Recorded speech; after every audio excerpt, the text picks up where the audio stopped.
Hey guys, how are you doing? It's Coach B. Wiley here. I wanted to talk to you guys really briefly about dating when desperate. I got this idea from probably something I was watching, and I have a little notebook where I jot down ideas of what I want to put on social media, and this one stood out to me.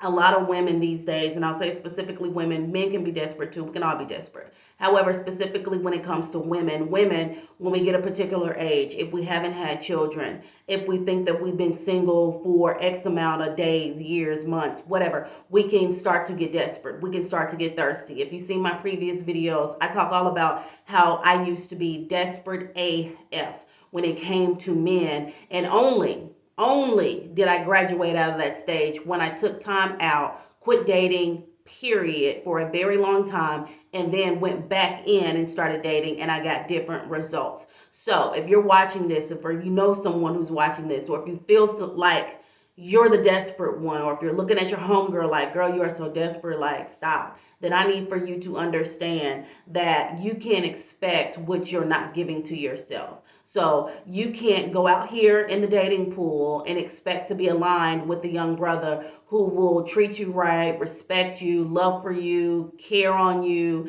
and just treat you like you diamonds and gold. When you put yourself on the back burner, you put yourself way in the back and you put everybody way in the front ahead of you. If you want to get great love, unconditional love, love of God, if you love God and believe in God and you want him to love you like Christ the Lord loves you, then you must start treating yourself accordingly. How do you do that? Well, number one, you take care of yourself, from your nails, your hair, your appearance, what you put on. Me personally, right now, I've been working earlier today, and then I did some social media things. I'm doing a video now, obviously, and then right after this, I'm going to get right on my bike and ride my bike. Why? Because that is self-care. For those of you who are like me, who've packed on some pounds from being in the 19, I understand it. You're not stuck at that weight unless you decide you are. So if you know that you want someone that's in shape, takes care of their body, eats right, then you have to look at what you ate today. You have to look at what you're doing in order to get back down to the size that you want to be. We have to start putting our best foot forward when it comes to ourselves versus investing all of this good energy in other people when other people are going to do them first, period. It's one thing I know about a man. A man is going to look out for self first. Whereas a lot of us women, single women, we don't look out for ourselves first. We put the energy into other people and then expect for them to do the same. And then it's not reciprocated. And then we're down and out. And then we're thirsty. And then we're just lusting after things that don't want us. So if you're in a desperate place, it is okay. It is okay. You're not going to stay there forever. This is just your season. So what I need for you to do is stop swiping, get off online dating, quit trying to date in real life too. And I need you to sit down with yourself and do a self-assessment of self. How do you do that? You think about your last 3 relationships, situationships, hookups, whatever you want to call it. The last 3 guys that you had something with. And then you figure out, why was I attracted to this guy? How did I benefit from this guy? What was the lesson that I learned from that situation? What could I have done differently? Why do I have a pattern? There will be a pattern in the last 3 guys that you dated, hooked up with, got with. Find the pattern. Now, if you're not willing to do this, and that's on you, then you're going to continue to be desperate, and that's just on you, and you have no one to blame but yourself.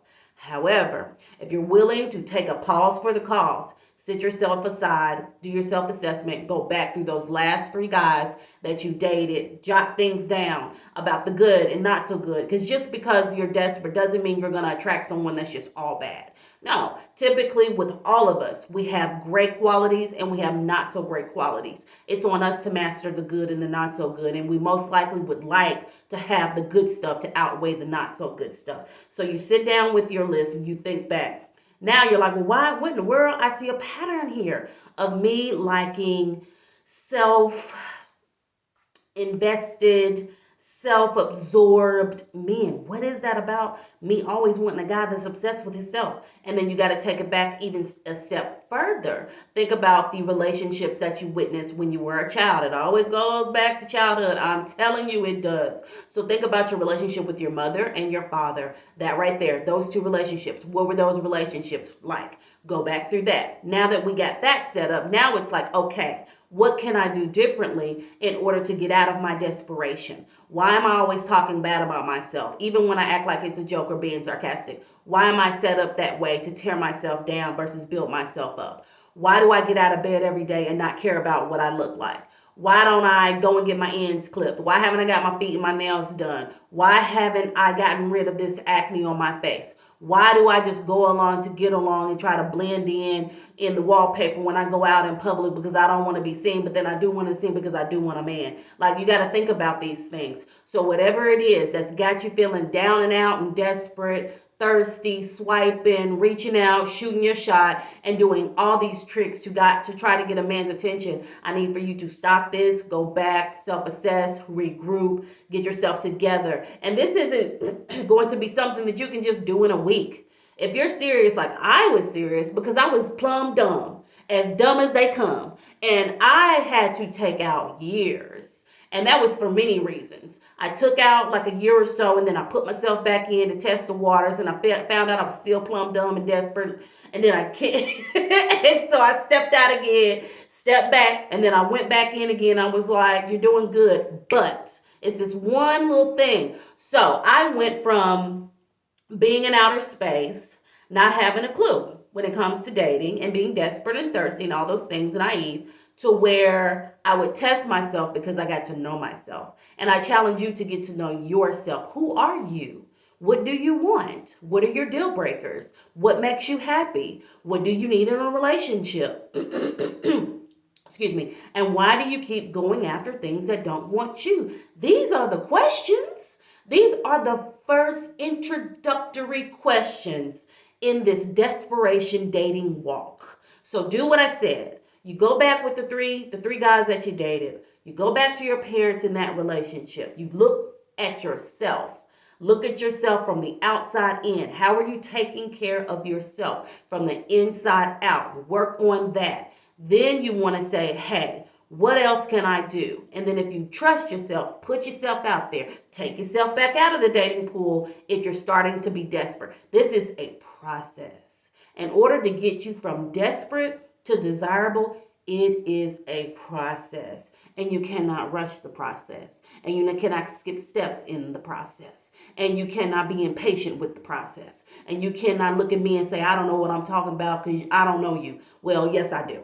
I know people, and I know human behavior. That's one thing that I've been studying in the background, guys, human behavior. That's a side note. But anyway, so if you're going to be real with yourself, and specifically if you want different and better results, then it's on you to do what you need to do. It's on you to quit being that person who's just praying,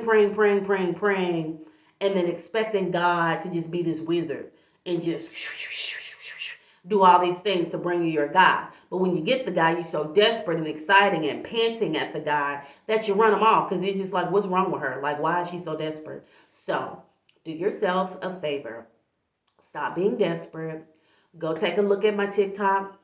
Go take a look at my Instagram, because I have a couple of other videos on there that will guide you along and get you out of your desperate situation and get you into some divine alignment to your higher self, to your loving self, and to understanding that you're worth the effort. All right, guys? All right, so I'll be having more videos.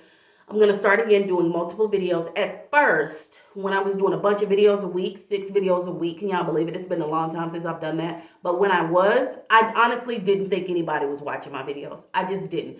I would check, but I was like, ain't nobody watching this. Well, you were, because the numbers that I'm getting since I took my break and now I'm working my way back on YouTube, the numbers are drastically different. They're increasing. They went real low because I just wasn't on here for 6 weeks. So I get that. But as I've come back, I see my numbers now where they're going as they go up compared to what my numbers used to be like this time last year. And it's just like, wow, you guys are watching. You are watching. And I've been getting subscribers even when I left for 6 weeks. And since I've come back to do one video every week now, I'm still getting subscribers and I'm still getting views. But it's just interesting when you're in something and you don't feel like any change is happening, but really it is. And then you look back on it and you're like, ooh, I was wrong about that. Like, for example, and I'll let you guys go, I was a size 8. Like, as long as I can remember. But when I was a size 8 in a medium shirt, I was size 8 on bottom, medium, always medium on top. I was like, man, I'm so big, I'm so big, I'm so big, I'm so big. And then I spoke that right on my life. I spoke it. So it's all about the power of the tongue. This is just a side note. Like, whatever you speak, you can literally make it happen.